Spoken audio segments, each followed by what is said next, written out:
So what's the name of this one? This story, in my opinion, may actually be creepier than the last one.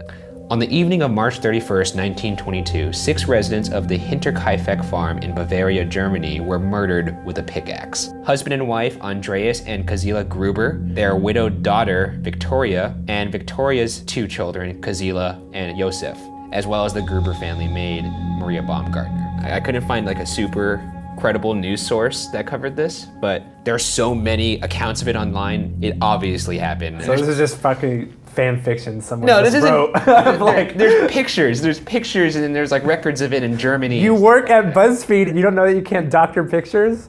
Dude, these aren't doctored. Okay, all right, let's get into it. Just to give you a little picture of the scene, 2-year-old Josef was murdered in his crib. The family maid Maria was murdered in her bed. The rest of the family, though, had been slaughtered in the family barn. So 4 of the families killed in the barn, and then the baby, 2-year-old, and the maid are left killed in their beds. Exactly. Oh. So for some reason, the rest of the family was killed in the barn, and they were found stacked on top of each other. Safe to assume they weren't already stacked on top of each other and then killed, but they were killed and then stacked on top of each other. And he killed them all in one fatal strike. Okay.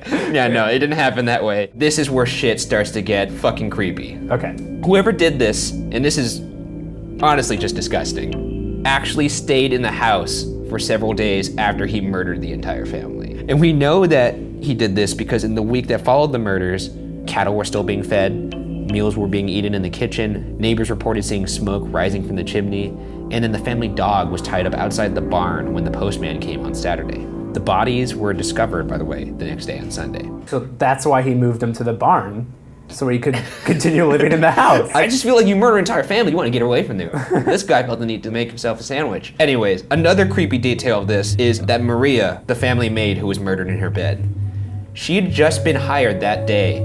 That was her first day on the job, to replace the previous maid who quit 6 months earlier due to the house being haunted. You want to know some of the things that caused the other maid to quit? No. The other maid claimed she heard footsteps in the attic, voices, things like that. You know, classic ghost story shit. So she quit and the family dismissed her as just another wacky lady with wacky thoughts. You know, see you later. But surprise, 6 months later, now the family starts hearing footsteps in the attic. And then Mr. Gruber, you know, the head of the household, he finds an unfamiliar newspaper in the house that he'd never seen before. The set of house keys go missing. He also finds that the family tool shed has been scratched up. It's like someone tried to pick the lock. Is that where they kept the pickaxe? Exactly. No! Really? They kept the pickaxe in a tool shed? Where else would you keep a pickaxe? And finally, footprints are discovered by Mr. Gruber in the snow, leading to the back of the house coming from the woods, but there's no return footsteps. They just go straight to the house. Whoever walked into the house didn't walk back. There was no money taken because there was large sums of cash found on the farm, so they were pretty sure that this was a crime of passion. For suspects, they really only had one legitimate guy, and it was their neighbor, Lorenz Schlittenbauer. It can't be the neighbor. Think about it practically. If he's running his own farm, when does he have time to live in someone else's house and like wake up in the morning to feed his cows? It's a 6-man job that one person was doing. Mr. Schlittenbauer believed that Victoria's son, Josef, 2-year-old. Yeah, the 2-year-old, he thought it was his son. He'd been intimate with Victoria. However, the son was later discovered to belong to Andreas Gruber. What? Josef was the product of incest, meaning Andreas Gruber played the horrifying role of father and grandfather.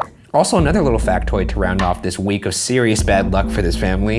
When the family's heads were removed to be studied in the autopsy, they lost the heads. So that meant the family had to be buried headless. Dude, it's 1922. How do you Things lose? get lost. That's 6 heads. That's so many heads. How do you lose that many heads?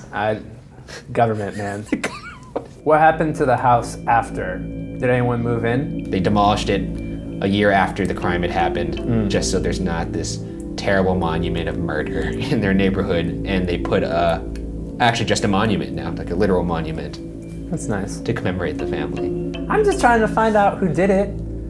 Who done it? That's the question. Yeah, I mean, still unsolved, and I don't think it ever will be solved.